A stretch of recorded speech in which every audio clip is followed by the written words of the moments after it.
মুখ্যমন্ত্ৰী হিমন্ত বিশ্ব শৰ্মাক অৰ্থনৈতিক জেহাদৰ চৰ্দাৰ আখ্যা সদৌ সংখ্যালঘু সংগ্ৰাম পৰিষদৰ নেতা আবু বক্কৰ ছিদ্দিকৰ।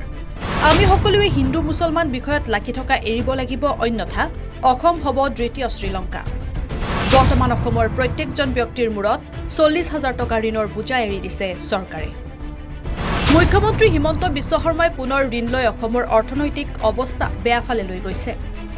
আমি সকলোৱে হিন্দু মুছলমান বিতৰ্ক এৰি অৰ্থনৈতিকভাৱে কেনেকৈ সবল হ'ব পাৰি তাৰ পৰিকল্পনা হাতত ল'ব লাগিব। হিমন্ত বিশ্ব শৰ্মাই হিন্দু মুছলমানৰ মাজত কাজিয়া লগাই নিজৰ পৰিয়ালক লৈ ৰাজকীয় জীৱন কটাইছে। 1200 টকীয়া অৰুণোদয় আঁচনি দিলে দৰিদ্ৰ ৰাইজৰ সমস্যা সমাধান নহয়। মূল্যবৃদ্ধি আৰু ঋণক লৈ উজনি অসমৰ 30টা জাতীয় দল সংগঠন নিমাত কিয়? মুখ্যমন্ত্ৰীৰ পৰা কিমান টকা কমিশ্যন লয় 30টা জাতীয় দল সংগঠনে? প্ৰশ্ন সদৌ সংখ্যালঘু সংগ্ৰাম পৰিষদৰ নেতা আবু বক্কৰ ছিদ্দিকৰ। মূল্যবৃদ্ধি আৰু ঋণক লৈ ৰাজপথত আন্দোলন কৰা হ'ব বুলিও হুংকাৰ প্ৰদান সংখ্যালঘু সংগ্ৰাম পৰিষদৰ নেতা আবু বক্কৰ ছিদ্দিকৰ। হয়, আপোনালোকে নিশ্চয় গম পাইছে যে বিজেপি চৰকাৰ অহাৰ পিছত বা অসমৰ মাননীয় মুখ্যমন্ত্ৰী ডাঙৰীয়াই হিমন্ত বিশ্ব শৰ্মা ডাঙৰীয়াই দায়িত্ব লোৱাৰ পিছত অসমৰ যিটো অৰ্থনৈতিক যিটো অৱস্থা, এই অৱস্থাটো একেবাৰে নিম্ন খামত গুচি গৈছে আৰু অৰ্থনৈতিক অৱস্থাটো এনেকুৱা এটা পৰিৱেশ গৈছে, যি পৰিৱেশত এতিয়া অসমৰ জনসাধাৰণ বাচি থাকিবলৈ এতিয়া আমি টান পাই আছোঁ। কাৰণ প্ৰয়াত মুখ্যমন্ত্ৰী তৰুণ গগৈ ডাঙৰীয়াই যেতিয়া অসমৰ দায়িত্ব এৰি দিলে, তেতিয়া 10,000 কোটি টকা আমি দেখিছোঁ বিজেপি চৰকাৰৰ হাতত গঠাই দিছিলে ঋণ, আৰু 10,000ৰ পৰা এতিয়া প্ৰায় 1.5 লাখ কোটি টকা এই বিজেপি চৰকাৰখনে ঋণ লৈ মানে অসমখন চলাব লগা হৈছে। অহাকালিও প্ৰায় 250 crores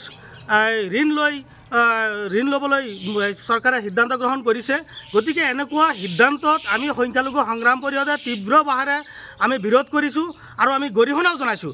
কাৰণ অসমৰ মাননীয় মুখ্যমন্ত্ৰী ডাঙৰীয়াই বিভিন্ন সময়ত আমি দেখিছোঁ কেৱল জেহাদ লাভ জেহাদ কৈছে, মৎস্য জেহাদ কৈছে, মিয়া জেহাদ কৈছে, বিভিন্ন কিবা ইউষ্টমত কিবা জেহাদ বুলি কৈছে, ফ্লাড জেহাদ কৈছে, বিভিন্ন ধৰণৰ জেহাদ কৈ পেলাই মুখ্যমন্ত্ৰী ডাঙৰীয়াই এনেকুৱা এটা পৰিৱেশত অসমখন লৈ গৈছে।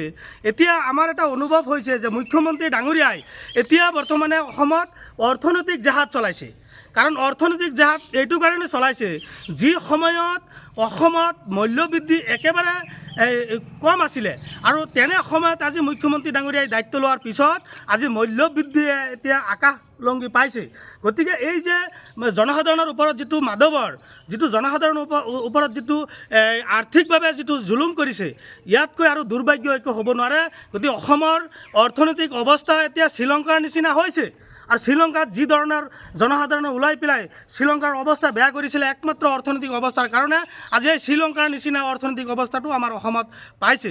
কাৰণ মুখ্যমন্ত্ৰী ডাঙৰীয়াই এই যে বিভিন্ন ধৰণৰ ক্ষেত্ৰত যে মুখ্যমন্ত্ৰী ডাঙৰীয়াই ব্যৰ্থ হৈছে, আৰু এই ব্যৰ্থ কথাখিনি ৰাখিবৰ কাৰণে অসমত এনেকুৱা এটা পৰিৱেশ সৃষ্টি কৰিছে, কেৱল হিন্দু আৰু মুছলমান, মিয়া হিন্দু মুছলমান, উজনি অসম, নামনি অসম, মধ্য অসম, এনেকুৱা ভাগ কৰি অসমৰ শান্তি সম্প্ৰীতি বিনষ্ট কৰিব ধৰিছে। আৰু 2026 চনত মুখ্যমন্ত্ৰী ডাঙৰীয়াই যে মুখ্যমন্ত্ৰীৰ আসনখন কেনেকৈ বাখল থাকে, মুখ্যমন্ত্ৰীৰ এই দায়িত্বটো কেনেকৈ আগৰ নিচিনা থাকে, সেইকাৰণেই বিভিন্ন ধৰণৰ ইছ্যু লগাই এই মুখ্যমন্ত্ৰীৰ ব্যৰ্থতাখিনি ৰাখিবৰ কাৰণে এনেকুৱা ধৰণৰ পৰিৱেশ সৃষ্টি কৰিছে। গতিকে আমাৰ এটা সন্দেহ প্ৰকাশ হৈছে যে মুখ্যমন্ত্ৰী ডাঙৰীয়াই যে যিটো আপোনাৰ ৰাজকোষৰ যিটো ভঁৰালৰ যিটো ধন মুখ্যমন্ত্ৰীৰ পৰিয়ালৰ হাতত ৰাখি আৰু কেৱল জুলুংগাটো আপোনাৰ ৰাইজৰ হাতত দিছে, আমাৰ এটা সন্দেহ প্ৰকাশ হৈছে। কাৰণ মুখ্যমন্ত্ৰী ডাঙৰীয়াৰ পত্নীৰ যিটো অৰ্থনৈতিক অৱস্থা আজি অতিকৈ সুকীয়া, আৰু মুখ্যমন্ত্ৰী ডাঙৰীয়াই শান্তি পৰিৱেশ আৰু মুখ্যমন্ত্ৰী ডাঙৰীয়াই ৰাজকীয় জীৱন যাপন কৰিবৰ কাৰণে কেৱল জনসাধাৰণৰ কথা একো ভাবা নাই। জনসাধাৰণ লাগিলে মিত্ৰ হওক, কোনো আপত্তি নাই, কিন্তু কেৱল মুখ্যমন্ত্ৰী ডাঙৰীয়াৰ যে ৰাজকীয় জীৱন ঠিক ৰাখিব লাগে, মুখ্যমন্ত্ৰী ডাঙৰীয়াৰ পত্নীৰ সা সম্পত্তি যাতে বাখল থাকে, পত্নীৰ সা সম্পত্তি যাতে বৃদ্ধি হয়, সেইকাৰণে মুখ্যমন্ত্ৰী ডাঙৰীয়াই জনসাধাৰণৰ ওপৰত এটা মাধৱৰ সৃষ্টি কৰিছে আৰু জনসাধাৰণৰ মাজত এটা তীব্ৰ চাঞ্চল্যৰ সৃষ্টি কৰিছে। ইতিমধ্যে প্ৰায় এজন ব্যক্তি আজিৰ দিনত যদি কোনো এটা শিশু জন্ম হৈছে, এই শিশুৰ ওপৰত আপুনি আজি 40,000তকৈ অধিক টকা ঋণৰ বোজা জাপিছে। গতিকে জনসাধাৰণৰ ওপৰত এনেকুৱা ধৰণৰ অৰ্থনৈতিক অৱস্থা ওপৰত যে এৰি দিছে, ইয়াতকৈ আৰু দুৰ্ভাগ্য একো হ'ব নোৱাৰে। অসমত কোনো ধৰণৰ ইছ্যু নাই, কেৱল হিন্দু আৰু মুছলমানৰ ইছ্যু আমি দেখিছোঁ। এই যে বিভিন্ন ক্ষেত্ৰত যে উচ্ছেদ চৰকাৰে কৰি আছে, আচলতে সেইটো মেজৰ ইছ্যু নহয়। বিভিন্ন ধৰণৰ কথা কৈ যে এটা শান্তি সম্প্ৰীতি বিনষ্ট কৰিব বিচাৰিছে অসমত, এই কথাখিনি একো নহয়। আচলতে কথা হৈছে অসমত মূল্যবৃদ্ধিৰ হৈছে বৃদ্ধি হৈছে, আৰু স্মাৰ্ট মিটাৰৰ ক্ষেত্ৰত অসম চৰকাৰে একেবাৰে ব্যৰ্থ হৈছে। অসম আৰক্ষী বিভিন্ন ক্ষেত্ৰত একেবাৰে ব্যৰ্থ হৈছে। অসমৰ বিভিন্ন বিভাগ বিভিন্ন ক্ষেত্ৰত চৰকাৰৰ ৰোষত পৰিছে, দল সংগঠনৰ ৰোষত পৰিছে। আৰু এই বস্তুখিনি ৰাখিবৰ কাৰণে চৰকাৰে এটা চক্ৰান্ত লগাই কেৱল মুছলমানৰ ওপৰত বিভিন্ন ধৰণৰ অত্যাচাৰ জাপি দি পেলাই 2026 চনত যাতে মুখ্যমন্ত্ৰীৰ চকীখন বাহাল থাকে, সেইটো এটা চক্ৰান্ত চলাইছে। আৰু তাৰ লগতে আমি 30টা দল সংগঠনক কৈছোঁ যে আপোনালোকে মুখ্যমন্ত্ৰীৰ কথাত গৈ পেলাই কেৱল এটা জনগোষ্ঠীক টাৰ্গেট কৰি বিভিন্ন সময়ত বিভিন্ন মন্তব্য দি আমাৰ মাজত এটা বিভ্ৰান্ত সৃষ্টি যে কৰি আহিছে। আজি যে মূল্যবৃদ্ধিয়ে যে আকাশ পাইছে, মূল্যবৃদ্ধিৰ কাৰণে মানুহে যে এতিয়া জুৰুলা হৈছে, মানুহ জীয়াই থাকিব নে নাই, এইটো মুখ্যমন্ত্ৰীৰ ওপৰত এতিয়া নিৰ্ভৰ হ'ব। গতিকে এই কথাখিনিৰ ওপৰত আপোনালোকে কিয় মাত নাপাতে? আপোনালোকে কিয় গণতান্ত্ৰিকভাৱে প্ৰতিবাদ কৰে? মুখ্যমন্ত্ৰীৰ পৰা আপোনালোকে ঠিকা লৈছে নেকি? মুখ্যমন্ত্ৰীৰ পৰা কিবা আপোনালোকে কমিশ্যন পায় নেকি? যদি কমিশ্যন নাপায় তেনেহ'লে গণতান্ত্ৰিকভাৱে কিয় আন্দোলন নকৰে? আজি জনসাধাৰণৰ ওপৰত এনেধৰণৰ অত্যাচাৰ চলি আছে অৰ্থনৈতিক অৱস্থাৰ ক্ষেত্ৰত। আজি শৃংখল চলিহা নামৰ ব্যক্তিজন যে আপুনি বিভিন্ন ক্ষেত্ৰত কেৱল মিয়াৰ ওপৰত টাৰ্গেট কৰি কথাখিনি যে কয় যে আপোনাৰ কি এটা সংগঠনৰ নেতৃত্ব হিচাপে আপোনাৰ দায়বদ্ধতা নহয় নেকি? যে অসমত যেনেকুৱা মূল্যবৃদ্ধিৰ হ্ৰাস পাইছে, স্মাৰ্ট মিটাৰৰ ক্ষেত্ৰত যে মানুহ এতিয়া জুৰুলা হৈছে, এই কথাখিনি মুখ্যমন্ত্ৰীক কিয় প্ৰশ্ন নকৰে? এই 30টা দল সংগঠনে 30টা দল সংগঠনক আমি প্ৰশ্ন কৰিছোঁ, আপোনালোকৰ যদি আছে জাতীয় স্বাৰ্থৰ কাৰণে, অসমৰ জনসাধাৰণৰ স্বাৰ্থৰ কাৰণে, ৰাইজৰ স্বাৰ্থৰ কাৰণে আপোনালোকে ৰাস্তাত ওলাই আহক আৰু মুখ্যমন্ত্ৰী ডাঙৰীয়াক আপোনালোকে প্ৰশ্ন কৰক আৰু গণতান্ত্ৰিকভাৱে তীব্ৰ প্ৰতিবাদ কৰক। নহ'লে অৰ্থনৈতিক অৱস্থা এনেকুৱা তলপালে গৈছে, শ্ৰীলংকাৰ নিচিনা হ'ব আৰু অসমৰ মানুহখিনি এতিয়া জীয়াই থাকিব নে নাই, এইটো মুখ্যমন্ত্ৰীৰ ওপৰত বিবেচনা হ'ব। আৰু মুখ্যমন্ত্ৰী ডাঙৰীয়াক আমি প্ৰশ্ন কৰিছোঁ, এটা জনগোষ্ঠীক আপোনালোকে এটা অৰুণোদয় দি পেলাই, সৰু সুৰা এটা স্কিম দি পেলাই সেই জনগোষ্ঠীৰ সমস্যাখিনি সমাধান নহয়।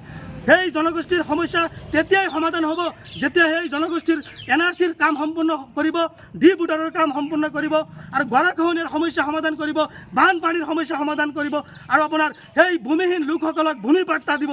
এই যে সামগ্ৰিক যিখিনি জাতীয় সমস্যা, এই সমস্যাখিনি সমাধান যদি কৰে অসমখন আগুৱাই যাব।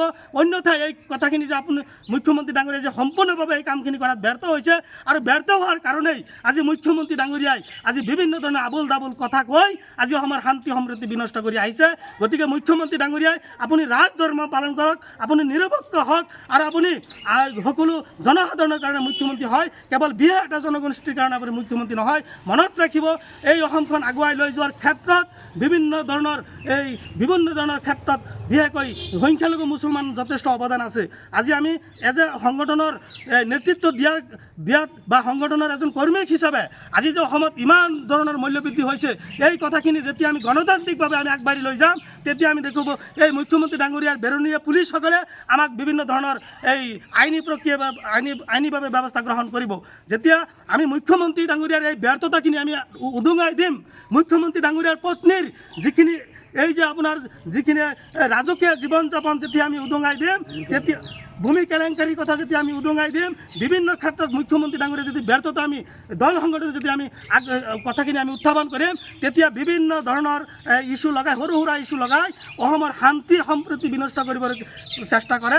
গতিকে মুখ্যমন্ত্ৰী ডাঙৰীয়াই অসমৰ ভিতৰত যদি সাম্প্ৰদায়িক মন্তব্য কৰা ব্যক্তি বা সাম্প্ৰদায়িক সংঘৰ্ষ সৃষ্টি কৰা যদি এজন ব্যক্তি আছে, সেইজন ব্যক্তি হৈছে অসমৰ মাননীয় মুখ্যমন্ত্ৰী ডাঙৰীয়া। আমি উপলব্ধ কৰিব পাৰিছোঁ। আৰু মুখ্যমন্ত্ৰী ডাঙৰীয়াই আমি আপোনাক পুনৰবাৰ সকীয়াই দিছোঁ যে আপুনি ৰাজধৰ্ম পালন কৰক আৰু আপুনি নিৰপেক্ষ ভূমিকা পালন কৰক। অন্যথাই সংখ্যালঘু সংগ্ৰাম পৰিষদে হাজাৰ হাজাৰ মানুহ লৈ যেতিয়া আমি ৰাজপথত ওলাম এই মূল্যবৃদ্ধিৰ কাৰণে, আজি এজন মানুহে 500 টকা দিন হাজিৰা কৰি পায়, আৰু 500 টকা দিন হাজিৰা কৰি পিছত সেই মানুহজনৰ ঘৰ নচলে। আজি সেই মানুহখিনিৰ ওপৰত আপুনি অৰ্থনৈতিকভাৱে অত্যাচাৰ কৰি আহিছে।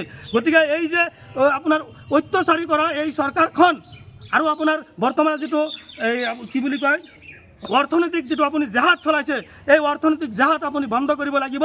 আৰু আপুনি বিভিন্ন